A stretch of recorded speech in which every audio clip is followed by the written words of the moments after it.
Bonjour à tous, j'espère que vous allez bien. On se retrouve aujourd'hui pour la troisième et la dernière journée du printemps de Eh oui, l'orientation. Je suis avec Mathéo que vous avez déjà vu hier. exactement. Bonjour à tous, bonjour à toutes. Tu vas bien Mathéo? Bah écoute, ça va pas mal et toi? Bah écoute, super parce qu'en plus aujourd'hui on a la chance d'avoir Stéphane avec nous. Stéphane Drouet. Est-ce que tu peux te présenter rapidement Stéphane?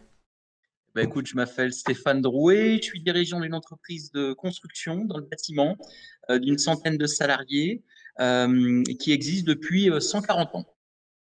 D'accord. Bah, tu vas nous en dire peut-être un petit peu plus après. Mais d'abord, tu m'as confié pas mal de photos. Donc on va parler un petit peu de ton entreprise et des types de travaux que tu fais. Je te propose qu'on passe directement là-dessus. Oui, eh ben, très bien. Bah, écoute, l'entreprise Drouet, c'est une entreprise de construction de bâtiments et génie civil qui a 140 ans. Depuis une trentaine d'années, on s'est spécialisé dans le logement pour des promoteurs privés type Kaufman Broad, Nexity, Bouygues Immobilier, qui sont assez connus sur la place. On fait une dizaine de constructions d'immeubles par an. Là, vous voyez sur la photo une maquette 3D d'un des immeubles qu'on a construit, celui de droite, c'est la Courneuve, qu'on est en train de finir de construire actuellement. Donc, en fait, ce qui se passe, on a un dossier d'appel d'offres qu'on reçoit d'un client, alors soit qu'on a été, entre guillemets, dragué commercialement, qui nous consulte. Ouais. Donc, en fait, on réalise une maquette 3 dimensions de l'ouvrage dans laquelle chaque ouvrage, là, vous voyez des couleurs différentes, chaque ouvrage va être chiffré, quantifié en termes de cubature, de mètres cubes, d'acier de béton, etc. Et après, on verra sur le slide suivant un dossier de plan. Vous voyez ici, c'est un sous-sol qu'on voit. Oh, Alors, c'est pas forcément évident, mais c'est assez grand. Vous voyez plein de petits traits dans tous les sens. Vous avez des poutres, vous avez des poteaux, vous avez des fluides, vous avez de l'électricité, vous avez plein de choses. Et tout ça doit être chiffré en amont. Un appel d'offres, c'est environ entre 200 et 400 lignes de prix. Donc là, sur le slide suivant, vous voyez normalement, si je me trompe pas, voilà, des vues en coupe des immeubles. Donc en fait, on imagine qu'on va couper l'immeuble. Et là, vous voyez les planchers, vous voyez le sous-sol, vous voyez les étages, vous voyez la toiture. Et tout ça, ça va être chiffré. Donc sur le slide suivant, vous avez normalement un devis. Donc là, ça sera le slide encore après. oui, Voilà, tout c'est à fait. exactement. Là, vous avez le devis, on voit toutes les lignes. Donc, là, j'ai mis que 2 pages, bien entendu, mais un devis, c'est entre 4 et 10 pages. On va C'est prendre beaucoup. 3 à 4 semaines pour chiffrer tout ça. On va faire appel à des calculateurs béton pour dimensionner les poutres, les poteaux, pour que le plancher tienne, les ouvrages tiennent. Et à la fin, on remet un prix à notre client. On fait des réunions techniques, on ajuste, on voit les prestations, les limites, qui doit, on va dire, les poteaux, qui doit la plomberie, etc. Quelles sont les différentes entreprises qui vont intervenir sur le lieu. Une fois qu'on se met d'accord avec le maître d'ouvrage, eh bien, on peut commencer la préparation de chantier. La préparation de chantier va durer entre 1 et 3 mois avant de démarrer l'ouvrage. Et sur les photos suivantes, vous verrez des chantiers qui Wow. démarrent. Donc là, dans la partie préparation, vous avez des plans d'installation de chantier. Je ne sais pas si on voit très bien, mais vous avez des grues de dessiner, vous avez des camions en phase terrassement. Tout ça, il faut l'organiser, l'orchestrer avec les différents sous-traitants qui vont intervenir sur le chantier, avec la ville notamment. Là, on est sur un chantier à Villejuif. Vous avez des sens de circulation dans la ville à bien respecter. Il faut l'envoyer au service technique de la ville pour avoir les approbations pour démarrer le chantier. Vous avez des bureaux de contrôle qui viennent contrôler les dimensionnements des ouvrages de vos plans. Et une fois que vous avez les plans de réaliser, eh ben, les compagnons travaillent sur le chantier. On voit sur le slide suivant Ouais. le démarrage de chantier. Là, ici, vous avez une pelle qui fait le terrassement, puisqu'on va travailler dans un sous-sol. On va construire un sous-sol. Et là, vous avez à droite de la photo, vous avez une fondation spéciale. Ce sont des pieux qui vont descendre à 15-20 mètres de profondeur dans le sol pour pouvoir faire en sorte que le bâtiment tienne debout et ne fasse pas comme la tour de Pise, qui manquait un petit peu de fondation et s'est mise à se coucher. Alors, ceci, la tour de Pise, c'est très joli, hein, mais je doute Oui, bon, fort si que on mes doit clients habiter dedans, apprécient que tous mes bâtiments penchent du même côté. Voilà, sur la slide suivante, vous avez en fait ce qu'on appelle des voiles par passe, du béton projeté, puisque le long de la clôture que vous voyez, vous avez une route. Et en fait, si on terrassait de manière normale, eh bien, la route tomberait dans le sous-sol. Et donc là, en fait, on fait des butons pour retenir les terres. Et vous avez un collaborateur là qui projette du béton sur les parois pour pouvoir faire une paroi qui retienne les terres et qu'on puisse creuser à l'intérieur. Là, je vous propose de passer à la slide suivante. Là, on est dans les fondations du sous-sol. Vous voyez des panneaux d'armature qui sont posés au sol sur lesquels on va couler du béton. Et ça, c'est un grand principe du béton armé, c'est que en fait, vous avez l'acier qui est souple en fait, hein, contrairement à ce qu'on pense, l'acier c'est pas dur, hein, c'est ductible. L'acier est souple et puis le béton est dur. Par contre, l'acier est étirable et le béton est cassant. Et l'addition des deux composants, c'est-à-dire l'acier souple et le béton rigide, vous permet d'avoir une structure qui est solide. Non, ça Ok. casserait tout simplement. Voilà, donc là, vous avez déjà différents métiers de ferrailleurs, de coffreurs, de terrassiers qui viennent d'intervenir dès le début du chantier. Je vous propose de passer à la slide suivante. Alors, pour transporter le béton, en fait, il faut plusieurs engins. Donc, vous avez ce que vous voyez, une grue. Une grue, c'est un engin de levage qui est positionné au début du chantier et qui va transporter les matériaux. À droite de la grue, vous voyez une petite centrale à béton, un silo qui est vert. Et bien ça, c'est notre centrale à béton. Vous avez le ciment là-dedans. Au sol, vous avez des agrégats et vous avez un bétonnier, un centralier qui va mélanger avec des courbes graphiques le sable, les gravillons, le ciment et l'eau pour faire le béton. Et à droite, sur la photo, vous voyez une pompe à béton qui va injecter le béton loin. En fait, ça, c'est quand on veut faire des grosses cadences. C'est-à-dire qu'en fait, vous avez un radier, un sous-sol à couler très rapidement. Et en fait, vous avez la grue qui approvisionne en béton et vous avez aussi la pompe à béton qui approvisionne en béton. Ok. Voilà un petit peu pour la partie infrastructure. Je vous propose de passer au slide suivant où vous voyez la superstructure qui commence à être construite. On a ce qu'on appelle sur la photo de droite des coffrages métalliques, des banches, qui vont permettre en fait de couler le béton à l'intérieur de ces banches-là et d'attendre que la prise fasse effet. On décoffre le lendemain du coulage. Quand il fait froid le surlendemain, on met des adjuvants. Donc ça, c'est la partie chimie du béton. On met des adjuvants pour accélérer, puisque le béton doit avoir une certaine résistance donnée, notamment 25 ou 30 MPa à 28 jours. Voilà, ça, c'est la partie un peu chimie du béton. Le coffrage, en fait, Ok. c'est tout simple, hein. Quand vous faites un gâteau, il vous faut un moule. Voilà, tout simplement. Quand je fais un gâteau, je le mets dans le four, je mets un moule, et là, le four, en fait, c'est la chaleur. La chaleur est produite par une réaction chimique dans le ciment et va permettre au béton de faire sa prise pour remplacer le four. Voilà.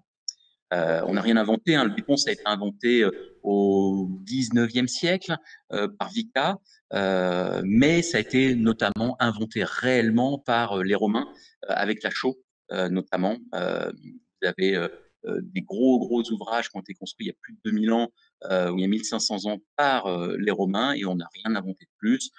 Ils mettaient du béton, enfin, de la chaux, ils mettaient du métal aussi.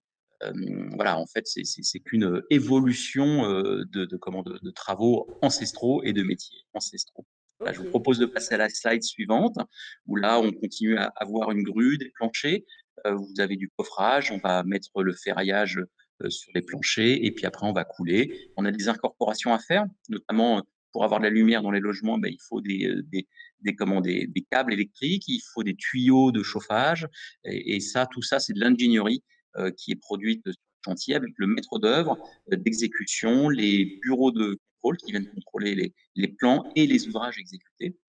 Je vous propose de passer à la slide suivante. Là, en fait, pour vous montrer un petit peu le rendu que ça donne, vous avez un chantier ici à Bonneuil où on avait une médiathèque au rez-de-chaussée et puis un immeuble de logement au-dessus, une centaine de logements. La slide suivante montre une opération à Noisiel. Vous voyez des balcons un petit peu sous forme de vent, ça s'appelle les Jardins des Losses. À droite, vous avez une opération à Céris avec un petit peu de modénature. Et voilà les types d'opérations que nous construisons. Ok, Voilà très Marion. clair. Top. Moi, du coup, j'ai une question déjà. Combien ça prend à peu près? Alors, j'imagine que ça dépend du projet, Mais environ un projet, typiquement, disons celui de droite, là, Oui. combien ça prend du tout début jusqu'à la fin, en tout? Alors, alors, pour ma phase à moi, ça va durer entre 1 an et demi et 2 ans. C'est-à-dire qu'à partir du moment où je suis consulté, où je reçois le dossier d'appel d'offres par mon client, et le moment où je clôture comptablement le chantier, ça va durer environ 2 ans. Il faut imaginer que le client, lui, il a commencé 1 ou 2 ans en amont pour acheter le terrain, négocier avec la ville, trouver un architecte, etc. Et puis même, je vais vous dire, moi, les 2 ans, ça ne s'arrête pas là, puisqu'en fait, j'ai une garantie décennale et pendant 10 ans, je dois assurer les réparations, le service après-vente pour l'opération. Donc, j'ai de temps en temps des travaux à faire sur des opérations qui se sont écoulées il y a 10 ans. Donc, finalement, l'acte de construire dure très longtemps et on pourrait même aller au-delà, puisqu'en fait, on a une garantie de stabilité de l'ouvrage qui est d'au moins 30 ans, c'est-à-dire Ah que oui, d'accord. l'ouvrage est en péril, il faut que j'intervienne pendant 30 ans. Donc, mon entreprise a C'est jamais 140 fini, ans, quoi. je pourrais être amené à intervenir sur des opérations qu'ont construit mon père, mon oncle et voire même mon grand-père, en fait, hein. Ok, d'accord. Ça répond à mon autre question, donc c'est bien évidemment une entreprise familiale, du coup. Oui, oui, alors c'est une vraie saga parce que en fait en France il en existe beaucoup, très peu des entreprises comme les nôtres, 140 ans. Alors attention, 140 ans c'était le premier gros ouvrage entre guillemets qu'avait construit l'arrière-arrière-grand-père. C'était une petite école en Seine-et-Marne, mais on est remonté en fait dans les registres des églises, on est remonté sur un artisan drouais au tout début du XVIIIe siècle, en Ah oui, 1700 et des poussières. Alors attention, c'était un tout petit artisan, il était tout seul. Il se faisait payer en nature. Alors on voit dans les registres, c'est très intéressant, qu'en échange du débouchement d'un réseau, d'une réfection d'un lavoir, il était payé en planches, il était payé en bouteilles de vin, il était payé en fromage. C'était vraiment un autre monde, quoi. Aujourd'hui, ouais, on est dans c'est un clair. univers 18e siècle. complètement différent. Donc, c'est assez rigolo d'imaginer ces aïeux faire tourner une entreprise et puis la faire développer. Je trouve que c'est assez émouvant. Ok, très bien.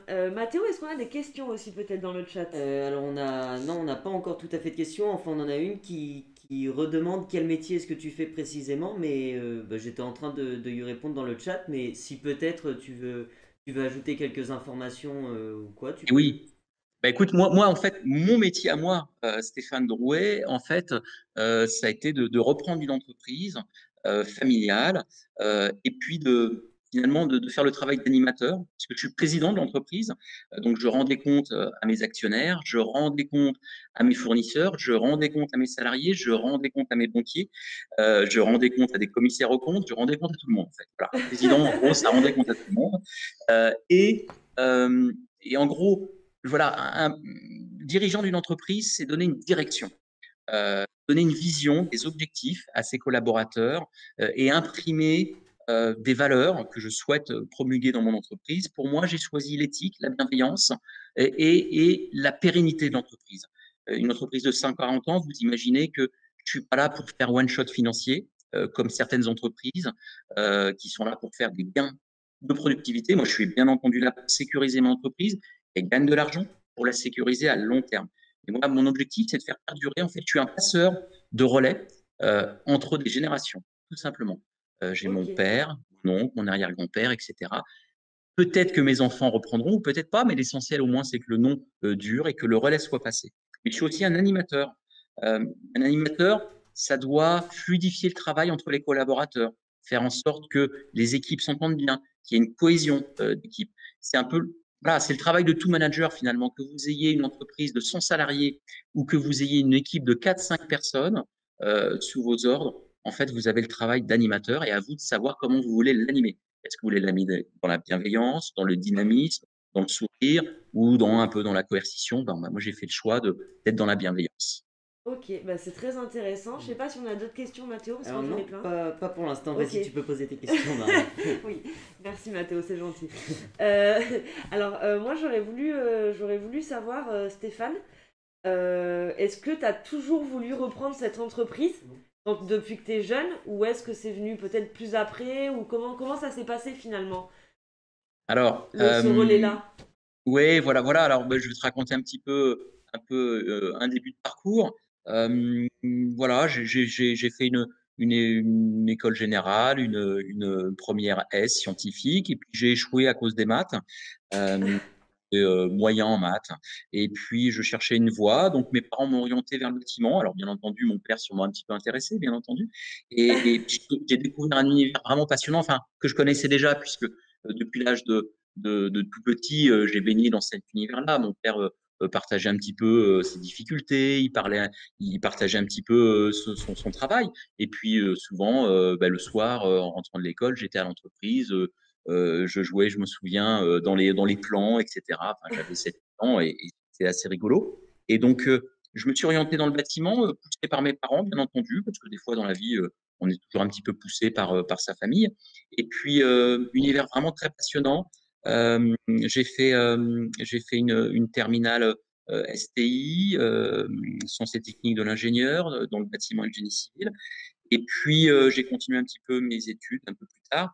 Et je voulais pas reprendre l'entreprise. Je voulais pas être le fils à papa. Pour moi, c'était hors des questions. Donc, j'ai commencé à travailler. J'étais passionné de géologie. Je suis depuis tout petit passionné de roches, de sol, de géologie. Et puis, j'ai trouvé un stage dans les fondations spéciales dans les années 95, si je me trompe pas, à peu près. Et j'ai découvert un univers vraiment passionnant. Et donc, je suis allé là-dedans. Donc, j'ai construit des parkings souterrains, j'ai construit Météor à Paris, donc des tunneliers. J'ai construit un barrage à côté de Limoges. Et donc, voilà, j'ai embrassé l'univers de la géotechnique, un univers vraiment passionnant. Et, et c'est hors de question que je reprenne l'entreprise, ça m'intéressait pas. Et à la naissance de mon premier enfant, je ne sais pas ce qui s'est passé, le déclic familial, l'attachement à un patrimoine, sûrement, ça a déclenché en moi des valeurs patrimoniales et de pérennité, sûrement. Et en fait, à l'époque, je travaillais en sous-traitance pour mon père, pour l'entreprise Drouet. Je faisais les fondations spéciales pour les ouvrages. Et puis, les ouvriers, les chefs de chantier qui me connaissaient depuis que j'étais gamin, j'avais même travaillé avec eux dans les stages d'été pour gagner un peu d'argent de poche, etc. Ils m'ont dit, mais Stéphane, bordel, ton père, il va partir en retraite, l'entreprise, elle va disparaître, nous, on a besoin de toi, etc. Puis je leur disais, mais non, les gars, c'est bon, moi, j'ai fait ma vie. Et puis, tout doucement, ils ont réussi à me convaincre. Et puis, du coup, j'ai proposé en 2003, je crois, 6 mois, un an après la naissance de mon premier enfant, à mon père de prendre le relais, s'il voulait bien me le passer. Et puis, voilà comment l'aventure a commencé, tout Ok, simplement. bah super, c'est super intéressant. T'as peut-être des questions, toi, Mathéo? Euh, Bah moi, oui, j'en ai une.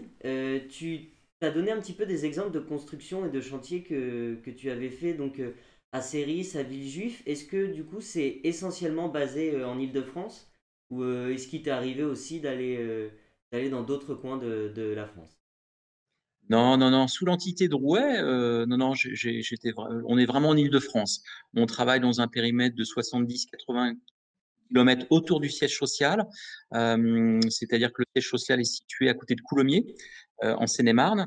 Et pour des raisons de déplacement de mes collaborateurs, euh, voilà, on fait que la région parisienne. Donc en fait, en gros, 77, 91, 92, 93, 94.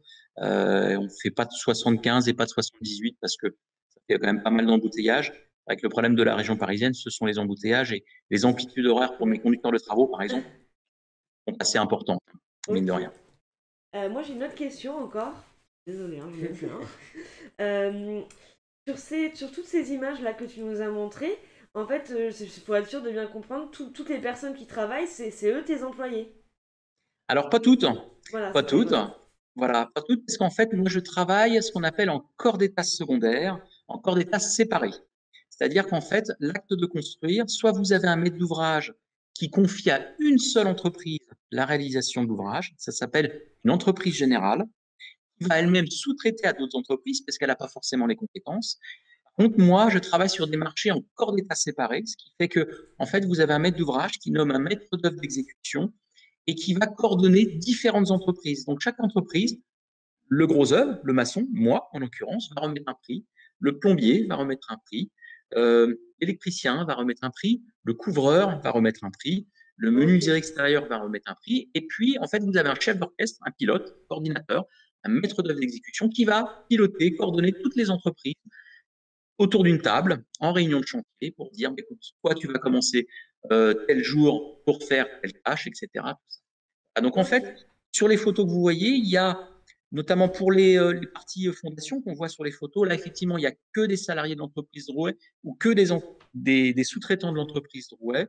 Et après, vous avez des corps d'État qui vont venir, parce que quand vous coulez un plancher, quand vous coulez un voile en béton, eh bien, obligatoirement, vous avez l'électricien qui va mettre ses gaines dans le plancher, donc il va intervenir avant et après mes interventions.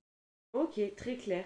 Et alors, du coup, moi, j'aimerais bien revenir aussi sur ton rôle de chef d'entreprise. Tu nous as un petit peu parlé des valeurs tout à l'heure que toi, tu appliquais dans ton entreprise. Est-ce que tu peux nous donner un petit peu des qualités, des compétences qu'il faut avoir pour être, je dirais, un bon chef d'entreprise? Alors, il faut en avoir beaucoup. Ça s'apprend et sur le tas et en formation. Donc moi j'ai fait un bac plus 4. Il faut savoir faire de la comptabilité. Alors moi je suis pas très doué en comptabilité, mais bon c'est un peu douloureux pour moi. J'aime pas trop, mais bon je délègue. Hein, j'ai un directeur financier. Il faut être surtout à l'écoute. Il faut vraiment des collaborateurs vous envoient des signaux. Certains sont des signaux forts. Vous avez un collaborateur qui vient vous voir et qui vous exprime vraiment clairement les choses. Donc là, c'est évident, vous voyez, vous comprenez et vous agissez et vous coordonnez après différentes équipes. Par contre, il y a des salariés qui vous envoient des signaux faibles parce qu'ils sont timides, parce qu'ils n'osent pas, parce que vous êtes patron, etc. Donc ça, c'est difficile et il faut être toujours attentif. Donc ça, je suis formé régulièrement. Je fais partie de clubs de chefs d'entreprise qui sont formés sur le management, etc. Donc ça s'acquiert aussi avec le temps, avec la maturité. Il faut toujours être ouvert d'esprit et à l'écoute. Ok, bah c'est un très très bon, Ouais, tout à fait, très très bon. on a une question dans le chat. Alors, Stéphane, est-ce que tu connais le métier d'ingénieur en le métier d'ingénieur en génie civil et si oui, peux-tu en parler? Oui, alors je le connais un petit peu parce que je l'ai côtoyé. Moi, j'ai travaillé un petit peu en génie civil dans la partie géotechnique. Donc, avant de travailler dans l'entreprise Drouet, ben, en fait, j'ai réalisé des ponts, des chaussées, etc. Alors, notamment dans les fondations. Hein. Mais tout ça, le génie civil, ce sont les ouvrages qui vont servir à la communauté, c'est-à-dire Ok. des ponts, des routes, des barrages, des métros, etc. Voilà ce qu'on appelle le génie civil. Et ça, il Et y a des... l'ingénieur, c'est quelqu'un qui est un petit peu à la passerelle. Alors, suivant où il est, hein, vous avez des ingénieurs civils, génie civil qui sont dans la maîtrise d'ouvrage, des ingénieurs génie civil qui sont dans la maîtrise d'œuvre et des ingénieurs génie civil qui sont dans l'exécution dans les entreprises pour exécuter. Donc, vous avez plusieurs types d'ingénieurs génie civil et c'est vraiment très varié. Vous avez des ingénieurs génie civil en logistique qui vont coordonner les différentes phases de construction. Vous avez des ingénieurs génie civil en calcul béton armé qui vont calculer les ouvrages et vous avez plein d'ingénieurs génie civil. Ok. L'acte de construire est vraiment super large et super varié. C'est ça qui est passionnant. De toute façon, vous sortez dans la rue, vous ne pouvez pas voir quelque chose qui n'est pas du bâtiment ou qui n'est pas du génie civil. Vous rentrez dans votre maison, vous êtes dans le génie civil. Je veux dire, c'est vraiment ce qui dirige toute notre vie et notre quotidien, en fait, le génie civil. D'accord. Et du coup, depuis tout à l'heure, tu dis ingénieur, ingénieur, ingénieur. Du coup, est-ce qu'il faut faire des études d'ingénieur, justement? Alors, vous avez tout type d'études. Hein. Vous avez, moi, j'ai des compagnons qui sont autodidactes. J'ai des compagnons qui ont un CAP, un BEP, un bac pro, des BTS. Voilà, on est dans des filières professionnelles. Beaucoup font de l'alternance. J'encourage vraiment à faire l'alternance. C'est vraiment très très bien. Moi, j'ai de très très bons collaborateurs qui viennent de l'alternance, qui ont fait des CAP, des BEP, des bacs pro, etc. Vous avez des gens de la filière générale qui arrivent dans les filières Bac plus 2, DUT, génie civil, maîtrise, licence, IUP, etc. et ingénieur. Voilà, moi j'encourage vraiment à aller au maximum de ce qu'on peut dans ces études parce que enfin, c'est des moments difficiles. Moi j'ai des souvenirs de moments difficiles, les révisions, les examens, enfin, c'est usant, c'est fatigant, c'est stressant, mais en même temps c'est génial parce que vous ouvrez votre esprit à plein de choses et profitez de faire des stages, profitez. Et puis si vous faites des erreurs d'orientation, c'est pas grave. Il n'y a rien de perdu dans la vie. Tout est acquis, tout savoir-faire, tout savoir est acquis pour le futur. Ouais, mais ça, c'est un très beau message et c'est un petit peu ce qu'on essaye justement de véhiculer. ça peut arriver de se tromper, enfin entre guillemets de se tromper, parce que finalement c'est pas se tromper, c'est au moins savoir ce qu'on veut pas faire. Et on encourage justement les jeunes à faire des stages, parce que c'est en découvrant des métiers qu'on affine un petit peu mieux ce qu'on souhaite faire et ce qu'on se voit pas faire aussi. Complètement. Qui est tout aussi important d'ailleurs à savoir. Ouais. Oui, tout à fait. Moi, j'ai recruté des collaborateurs qui sont venus me voir. J'ai deux femmes dans l'entreprise grutière. J'en ai une, elle était dans les espaces verts. Et puis un jour, elle passe il y a une dizaine d'années à côté de mon chantier et elle me dit: Ah, monsieur, c'est super beau, une grue, est-ce que je peux monter dedans? Je peux aller regarder. Alors, normalement, on n'a pas le droit de faire monter quelqu'un qui passe à rail dans une grue, bien entendu. Et ben, j'ai pris le risque, je l'ai envoyé. Et puis le midi, elle montait de temps en temps. Et puis, elle jouait un petit peu avec les joysticks avec le grutier. Et puis, ça fait 10 ans on lui a payé une formation. Et elle est grutière depuis 10 ans. J'en ai une autre qui avait fait un Génial. BTS dans les travaux publics. Et puis, ça lui plaisait pas. Elle était en laboratoire, ça lui plaisait pas, elle voulait le terrain. Et bien, un jour, elle est venue me voir. Elle m'a dit: Monsieur Drouet, je me suis payé une formation moi-même. Et puis, je vais être routière. Et bien, voilà, bingo, elle est venue dans l'entreprise. Et puis, voilà, on peut se réorienter sans aucun problème. Moi, j'étais parti dans la filière générale. Et puis, bon, ben, je me suis fourvoyé. J'ai fait un demi-tour. J'étais dans la filière professionnelle. Et puis, j'en suis bien heureux. Voilà. Bah écoute, c'est super. Justement, j'allais te poser aussi un petit peu cette question. Tu as dit qu'il y avait 2 femmes dans l'entreprise, donc il n'y a que 2 femmes. C'est ça? Non, non, sur les chantiers, j'en ai 3. J'ai Ok. aussi une chef d'équipe, d'ailleurs, qui était assistante maternelle. Voilà, elle est venue me voir ça remonte maintenant, ça doit faire une dizaine d'années, sur un forum de l'emploi. Voilà, elle regardait, ah ben ça me plairait bien. Assistante maternelle, j'ai fait le tour. Est-ce que je peux venir travailler? Ben, je dis: Écoutez, vous allez commencer ouvrière avec une pelle, une pioche, et puis, si vous avez la niaque, si vous avez l'envie, si ça vous intéresse, vous allez être formé. Et puis, on l'a formée. Aujourd'hui, elle est chef d'équipe. Et puis, on a un projet de la former assistante chef de chantier. Et pourquoi pas un jour de devenir chef de chantier. Ok, bon, bah c'est top, super, hein. ouais. Ouais, c'est top. Et du coup, alors il nous reste 3 minutes, mais j'ai quand même encore, à moins que... Non, et on n'a Tu pas de veux que... questions, Ok. tu peux y aller. Oui, parce que, alors, maintenant, mais c'est super clair en même temps. Donc, Oui, c'est vrai. et du coup, qu'est-ce que j'allais dire? Ben voilà, j'ai perdu ce que j'allais dire. Super. Ah si, ça y est. Est-ce que justement, dans ton entreprise, il y a tout ce truc de formation? Est-ce que tu formes tes employés dans les années, je veux dire? Oui, oui, parce qu'on a quand même une ancienneté qui est assez élevée dans l'entreprise. On a une ancienneté environ de 15 ans. Donc, effectivement, il faut leur offrir un parcours de formation. Alors, c'est globalement des petites formations sporadiques à droite à gauche et aussi des formations internes et de temps en temps des formations un petit peu plus longues. On essaye de s'ajuster au mieux des intérêts, enfin des envies du collaborateur et puis aussi des intérêts de l'entreprise.